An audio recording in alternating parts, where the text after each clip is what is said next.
Adını çəkdiyim heyvanın səsini çıxart. İnək, Mu. balıq, Səs yoxdur. xoruz, Kukuliku. qarışqa. Səsi yoxdur. Nə yoxdur? Yox, səs vermir. Səs vermir də. Qarışqanın səsini çıxartamırsan? Yox, onların səsi yoxdur, onlar səs vermirlər. Sən eşitmirsən yəqin, bilmirsən. Uduzdun. 2-0 udur. İtin səsini çıxart. Of of. Balinanın səsini çıxart.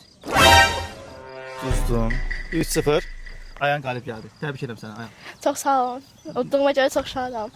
A few moments later. Səsidir. Nəyi bilmirsən? Qarışqanın səsi yoxdur. Nə yoxdur?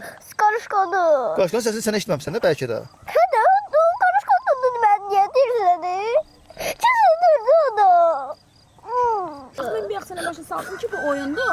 Sen Ne yaptı oynadı? Oyunu en yaxşıları sözleri. Ben sana sen denilirdim ki sen danışırsın. Bir daha da oyunu var yok. Alacağıq səndən də hər şey. Belə bırakın o var.